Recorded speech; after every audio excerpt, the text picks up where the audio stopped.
Bom, nós estamos começando agora uma série de mensagens chamada Liberdade. Liberdade é um fato bíblico para todo aquele que nasceu de novo pela fé em Cristo Jesus. Todo aquele que entregou sua vida a Jesus tem por direito a liberdade. Pastor, e que liberdade é essa? Pois é, nós vamos falar durante essa série que começa hoje, está começando agora. Agora, hoje, o tema de hoje é libertos do medo. Amém? Libertos do medo. Bom, eu quero começar falando com você que a Bíblia trata o medo como sendo um espírito. E o apóstolo Paulo escreve a Timóteo dizendo: Deus não nos deu espírito de medo. Muito pelo contrário, Ele nos deu espírito de ousadia. Então, o medo é um problema. Outra coisa que eu quero te falar sobre o medo é que o medo, ele distorce a visão. Ele distorce a visão. Vou te dar um exemplo. Os discípulos de Jesus estavam num barco no meio da tempestade. E Jesus estava no monte orando e viu que os discípulos estavam no meio da tempestade. E ele foi ajudar os discípulos. Ele foi fazer o que mesmo? Ajudar os discípulos. Ele era amigo dos discípulos, ele estava sempre com os discípulos. Então Jesus foi andando sobre as águas, ajudar os discípulos.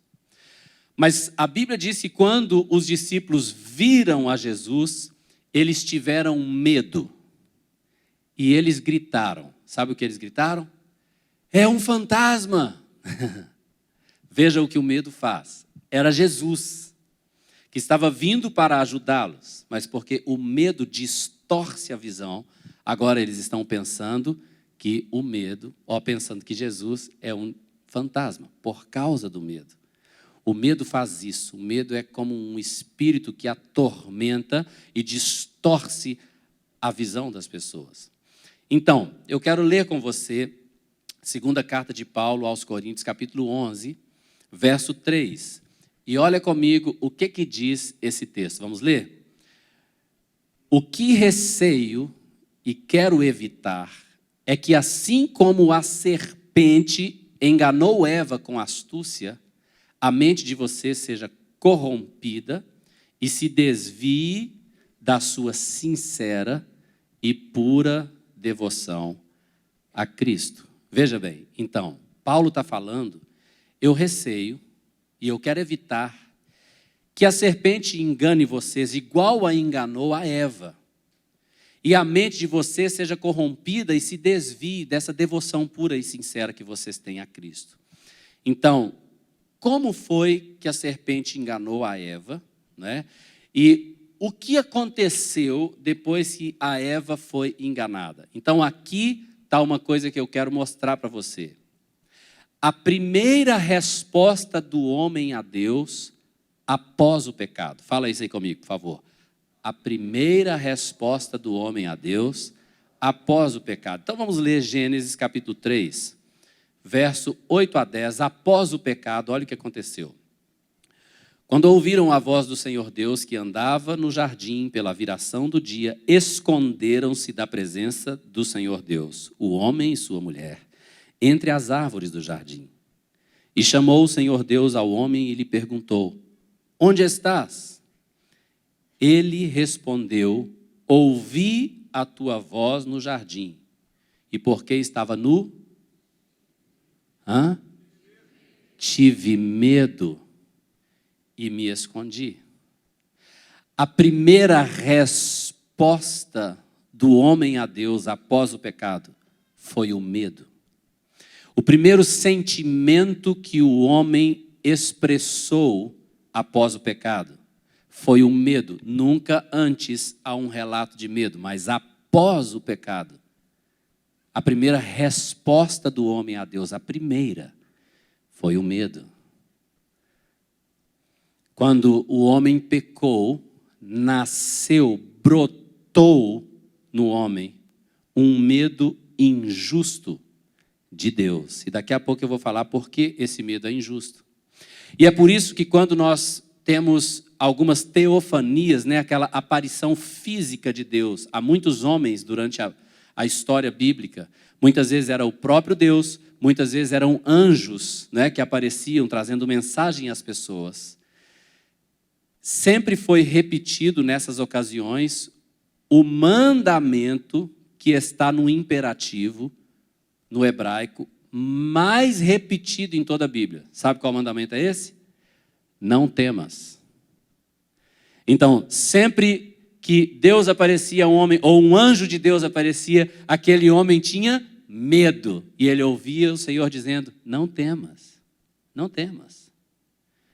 Em outras palavras, não tenha medo, não tenha medo. Não precisa ter medo. Você está entendendo o que eu estou dizendo? Isso porque quando o homem pecou, entrou no homem um medo injusto de Deus. E por que o medo era injusto? Porque Deus nunca tinha feito nada para que o homem pudesse temê-lo. Entenda, quando Adão estava escondido ali, nenhum homem tinha ido para o inferno. Você está entendendo? Nenhum homem tinha sido castigado. Não havia nenhuma razão lógica, nada que Deus pudesse ter feito para que o homem tivesse medo de Deus. Mas o medo veio como consequência do pecado. Você está entendendo o que eu estou dizendo ou não? Então, as mentes de Adão e Eva foram corrompidas de tal maneira que eles estavam com medo e fugiram da única pessoa que poderia ajudá-los, Deus. Você está comigo? Então, hoje eu quero falar com você de 2 grandes medos que têm atormentado o homem em toda a sua vida. 2 grandes medos. E hoje nós vamos tomar posse da realidade bíblica, que nós não precisamos mais ter medo, porque a palavra de Deus para nós é não temas. Amém? Então eu quero falar com você desses 2 grandes medos. O primeiro medo é o medo da rejeição. O medo da rejeição. Veja bem, a Bíblia diz que Deus é amor. Amém?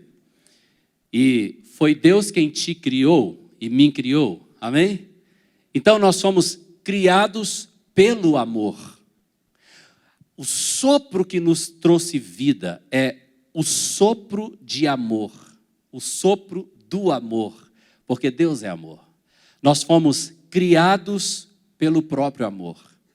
A nossa essência é o amor de Deus. Então, nós fomos feitos pelo amor, por isso, fomos feitos para amar e fomos feitos para ser amados. Você sabe que eu gosto muito de um jeito que o pastor Luiz Hermínio explica isso, eu gosto muito do jeito que ele explica. Ele fala assim, olha, quando Deus criou os peixes, Deus não fez os peixes com a mão, Ele deu uma ordem para a água, e Ele falou, água produza peixes. E a água produziu peixes, de forma que o peixe nasceu da água, portanto não vive sem a água. A necessidade básica do peixe é a água. Então você tira o peixe da água, ele morre. Mas quando Deus fez o homem, Ele não mandou a água produzir o homem, nem mandou a terra produzir o homem. A Bíblia diz que Deus fez o homem com suas próprias mãos. E depois que o seu corpo estava pronto, de dentro de Deus veio um sopro de vida, que fez do homem alma vivente. Então, como o peixe nasceu da água e tem na água a sua principal necessidade, nós homens nascemos de Deus e temos em Deus a nossa principal necessidade. Então, nós nascemos do amor para amar e para sermos amados. Por isso a nossa principal necessidade é o amor. Por isso o nosso principal medo é a rejeição. Você está entendendo? A nossa principal necessidade é aceitação e amor. E o contrário disso é a rejeição. Quem está comigo? Amém? Então, muitas vezes, enquanto você está crescendo, quando alguém te faz uma pergunta, você não está pensando em responder apenas da forma correta, Mas você está pensando em responder da forma correta, de tal maneira que você seja aceito pela pessoa para quem você está respondendo. Você não quer responder correto de maneira que você seja rejeitado. Você quer responder correto, mas quer ser aceito. Sim ou não? Faz sentido para você? Amém? Agora, uma coisa que nós temos que entender é isso aqui. Aquilo que você teme sempre te aponta na direção contrária do que você realmente deseja e é devoto. Eu vou explicar. Se você teme a rejeição aponta na direção contrária do que você realmente quer, que é aceitação e amor. Você está entendendo o que eu estou dizendo? Então, se você tem medo da rejeição, é porque o que você quer é aceitação e amor. Existem pessoas que estão vivendo a vida inteira à procura de aceitação. Agora, Paulo disse, o texto que nós lemos, eu receio que assim como a serpente enganou Eva, eu receio que a serpente também engane vocês. Então, aqui é uma coisa que nós devemos pensar. Como foi que a serpente enganou Eva?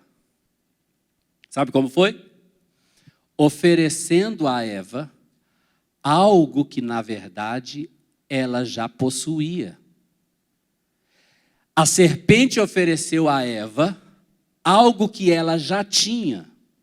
Como assim, pastor? Sim, a serpente falou com Eva assim, Eva, coma esse fruto e você será igual a Deus. Mas ela já era igual a Deus. Ela já era a imagem e semelhança de Deus. Então a serpente veio falar, vem, come esse fruto e você vai ser igual a Deus. E Eva já era igual a Deus. Então, agora, Paulo está dizendo, eu temo que a serpente engane vocês igual enganou a Eva. Como engane vocês igual enganou a Eva? Oferecendo a vocês o que, na verdade, vocês já têm. E muitas pessoas estão caindo no engano de viver a sua vida correndo atrás de aceitação e amor, quando, na verdade, você já é aceito e amado. E o que a palavra de Deus diz para você, Efésios, capítulo 1, versículo 3 em diante, diz assim, bendito o Deus e Pai de nosso Senhor Jesus Cristo. Fala comigo, Deus e Pai. Bendito o Deus e Pai de nosso Senhor Jesus Cristo, que nos tem abençoado com toda sorte de bênção espiritual nas regiões celestiais em Cristo. Assim como... Vamos de novo? Assim como... Você é escolhido antes da fundação do mundo. Você não é um acidente da história que Deus teve que engolir. Não, Ele escolheu você.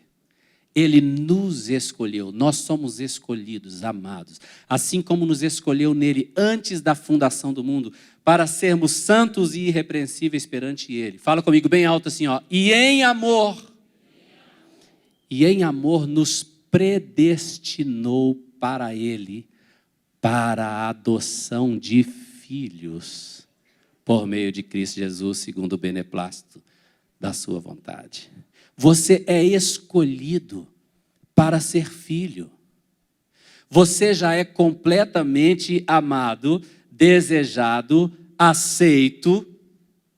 E quando Satanás então vier para você e falar com você, olha, se você não fizer isso, você não será aceito. Você tem que responder, eu já sou aceito.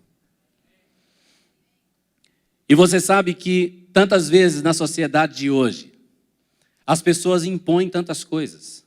Se você não se vestir assim, se você não tiver a aparência assim, se você não tomar essa bebida, se você não usar aquela droga, se você não tomar essas pílulas aqui, se você não for para esse lugar, você não vai ser aceito nesse grupo.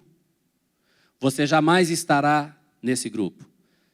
Você deve responder para Satanás assim, eu já estou no grupo. E é um grupo melhor do que o seu grupo. Eu já sou aceito, eu já sou amado. Eu não preciso fazer nada.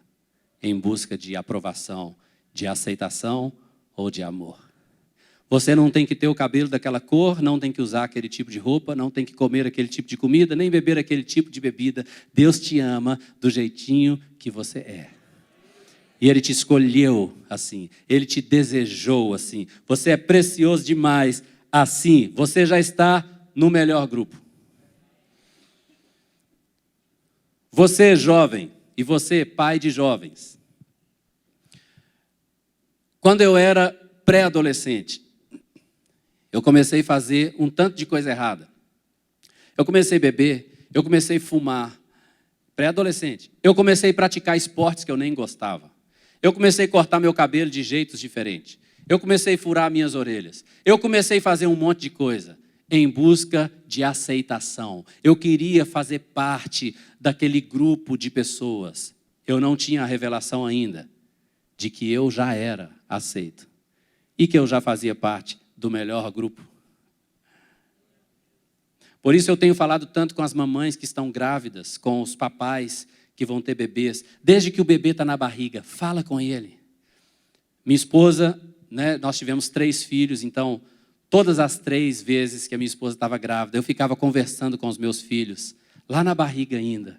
Oi filho, papai está aqui, papai te ama tanto.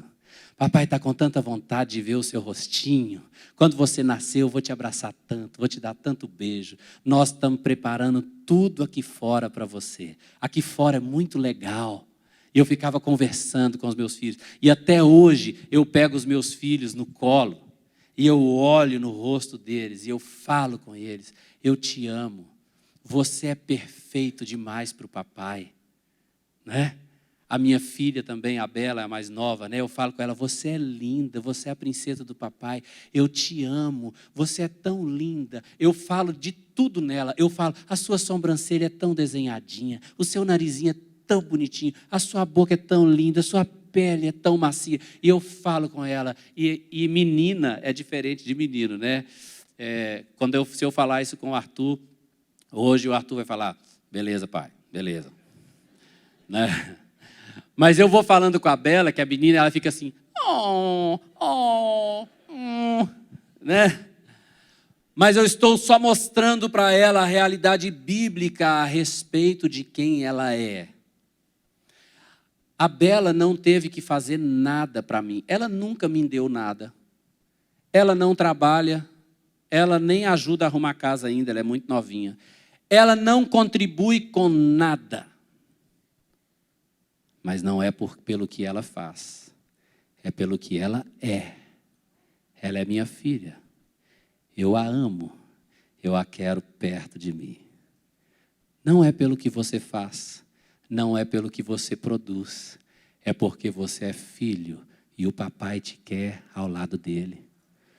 Você já é aceito, amado, desejado, querido. Então você não precisa viver com o medo da rejeição. Eu quero dizer para você, jovem, você pai de jovens, a única maneira de você realmente encontrar aceitação é em Cristo Jesus. A real aceitação está em Cristo. Quando você realmente recebe Cristo e tem a revelação de quem você é em Cristo, esse problema da rejeição acaba. Porque você entende, eu sou amado, querido, desejado. Deus é por mim arriado os 4 pneus e o estepe. Amém? Então nós não precisamos mais viver com medo da rejeição. Amém? Posso ir para o segundo medo? O segundo medo é o medo do fracasso. Fala comigo, medo do fracasso. Bom, eu falei agora há pouco uma frase que eu vou falar de um outro jeito, mas eu vou lembrar como eu falei. Eu disse assim, o medo sempre te aponta na direção contrária do que você realmente deseja e é devoto. Ou seja, se você tem medo da rejeição, aquilo te aponta na direção da rejeição, que é a direção contrária do que você realmente quer, que é a aceitação e amor. Tá certo? Vou falar essa frase de um jeito diferente agora. Aquilo que você teme revela ao que você se devota. Eu vou te explicar. Se você teme o fracasso, pode ter certeza que você é devotado ao sucesso. Você se devota ao sucesso. Agora, deixa eu te explicar o que é devotar, o que é uma pessoa devota. Essa palavra, em sua raiz, ela significa aquele que se compromete com algo. É muito fácil você entender a palavra voto, né? Muita gente faz voto com Deus. Senhor, eu estou fazendo um voto que durante esse ano todo eu não vou comer nada que tenha açúcar, nada que tenha farinha de trigo, nada que... Bom, pois é, aí você faz esse jejum aí. É um voto diante de Deus, tá certo? Devotar significa assumir compromisso com aquilo ou com aquele. Então, quando eu estou falando aquilo que você teme, revela ao que você se devota. Eu estou dizendo, se você teme ao fracasso, sabendo disso ou não, você é uma pessoa devota ao sucesso. Pastor, isso é errado? Pois é, nós vamos entender um pouquinho disso aqui. Porque sim, isso é errado. Eu vou te explicar por quê. Mas pastor, todos nós não queremos ter sucesso? Queremos, todos nós queremos. Mas eu quero te mostrar algumas coisas na palavra. Primeira coisa, olha o que Jesus disse. Quem mesmo disse? Jesus, Mateus capítulo 6, versículo 24. Jesus disse assim, ninguém, inclui a mim e a você? Com certeza. Ninguém pode servir a dois senhores. Agora, preste atenção aqui antes de continuar lendo. Muita gente, apesar de ler do jeito que está escrito, muita gente entende assim, ó, ninguém deveria servir a dois senhores. Mas o texto não está dizendo que ninguém deveria. O texto está dizendo ninguém pode. Isso está falando de impossibilidade. É impossível servir a dois senhores. Não dá para servir os dois. Ou serve a um, ou serve a outro.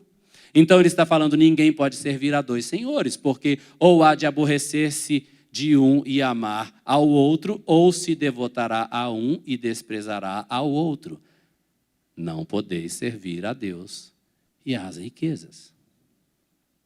Então, aqui está algo importante para nós. Muitas pessoas têm sofrido com medo do fracasso. E essas pessoas não são necessariamente pessoas que estão fracassadas financeiramente. Muitas vezes são pessoas ricas, mas elas estão com medo do fracasso. Então, uma coisa que vai te ajudar muito, muito, é entender a definição cristã de sucesso. Você gostaria de saber a definição cristã de sucesso? É bem simples de definir e você não vai esquecer. A definição cristã de sucesso é a obediência. Eu vou te explicar. Muitas vezes, um rei estava reinando e ganhando a batalha, como Saul. Ele era rei, ele destruiu os amalequitas, ele prendeu o rei, ele derrotou tudo, mas diante de Deus, aquilo era fracasso. Porque ele estava em desobediência. Aos olhos de qualquer pessoa, todos falariam, Saul é um sucesso. Ele é o homem mais alto de Israel, ele é bonitão, ele sai bem na foto, ele é o rei, ele derrotou o inimigo, ele prendeu o rei do inimigo. E Deus falou, isso é um fracasso. Por quê? Porque era desobediência.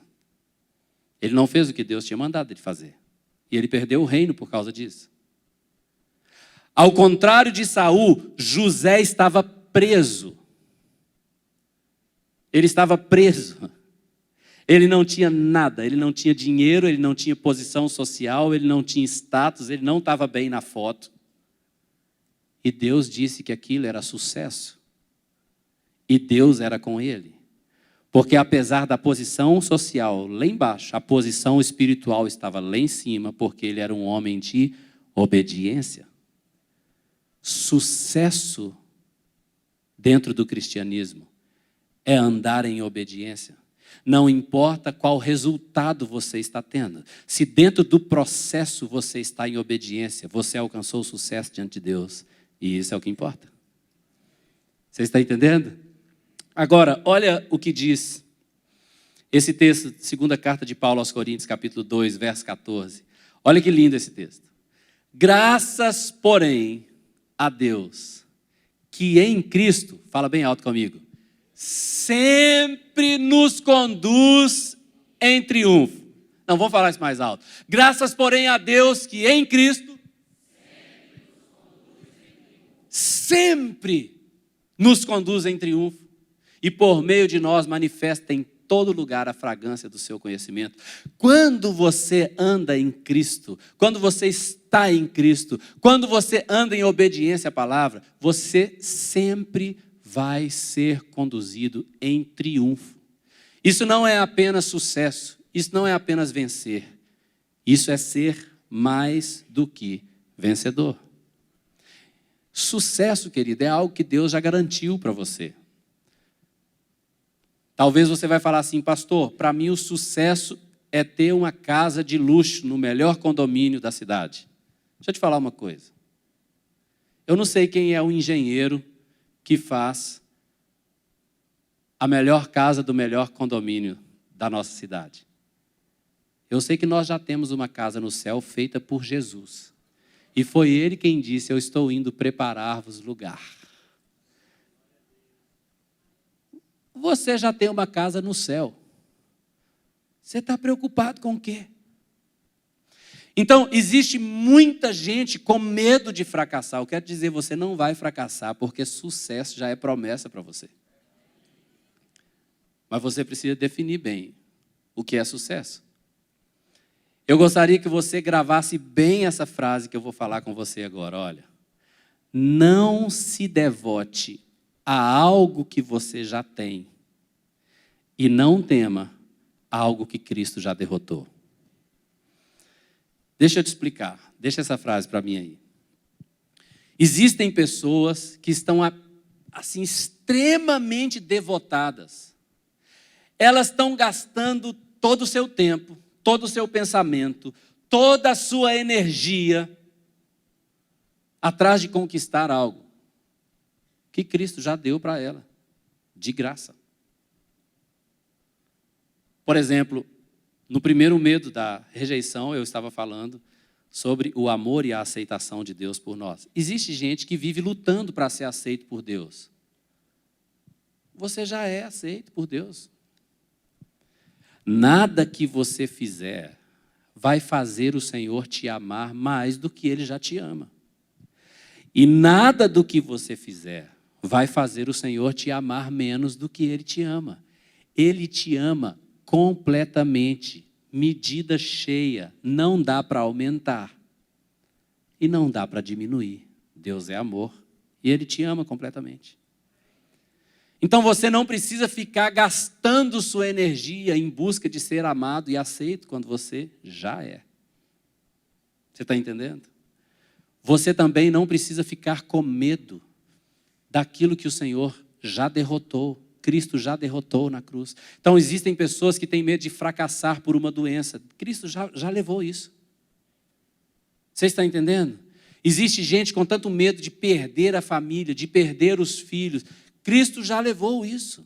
Se você andar em obediência, isso não vai te atingir, isso não vai te alcançar. É promessa do Senhor para você. Quanto mais você tem revelação do amor de Deus, mais você vai andar nessa vitória, sem medo da rejeição, sem medo do fracasso. O último texto que eu quero ler com você hoje é a primeira epístola de João, capítulo 4, do verso 15 até o verso 18. Quero ler com você bem devagar, olha o que diz esse texto. Aquele que confessar que Jesus é o Filho de Deus, Deus permanece nele e ele em Deus. Tá, aqui o primeiro ponto. Se você ainda não confessou com a sua boca quem é Jesus na sua vida, se você ainda não entendeu, Jesus é o Filho de Deus, isso significa, Ele é o Salvador, Ele é o Senhor, Ele é o único capaz de me dar a vida. Se você não fez isso, você pode fazer já já. Agora, se você fizer, o que a Bíblia está dizendo é que Deus vai permanecer em você.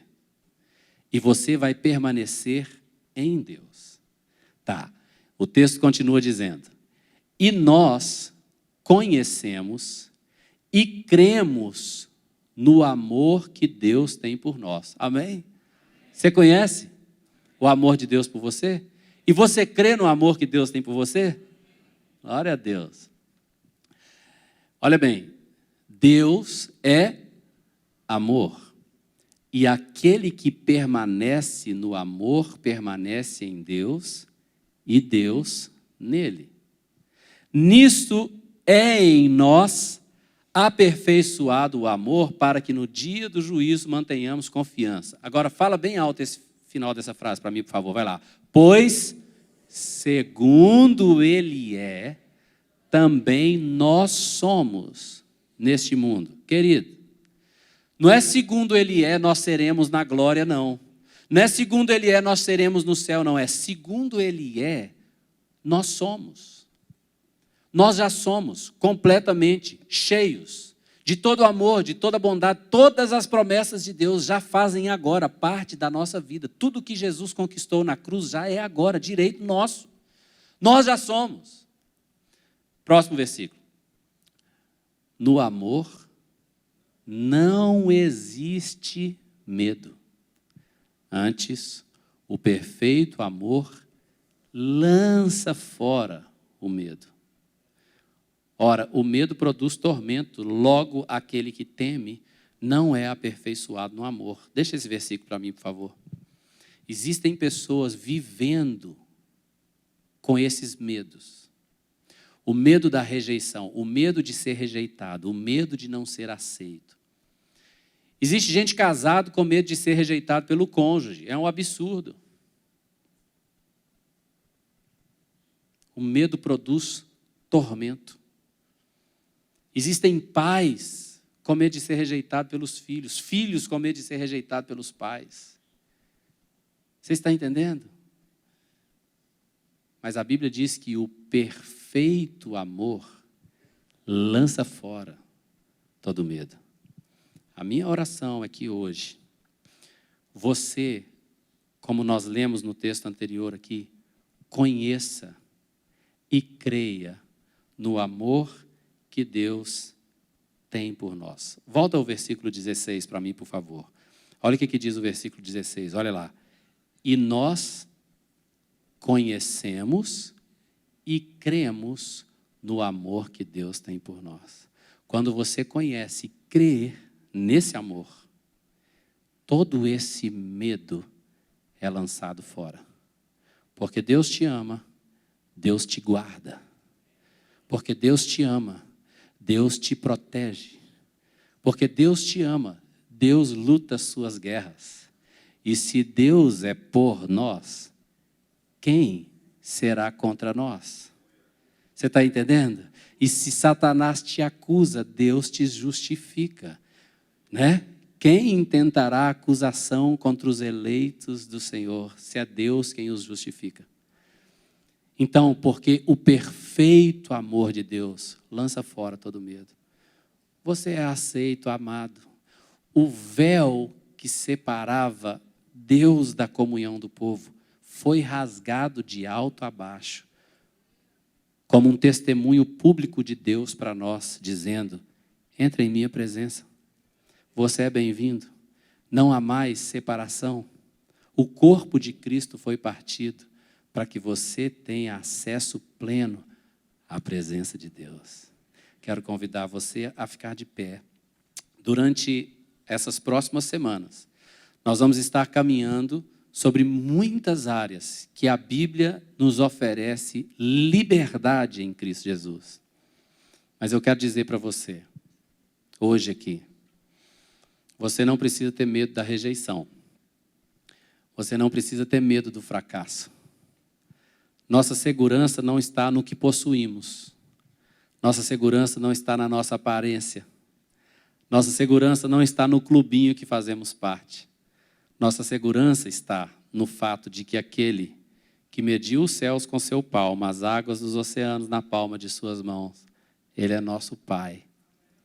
Ele nos ama, nos cuida, nos protege. Tudo que nós precisamos está nele.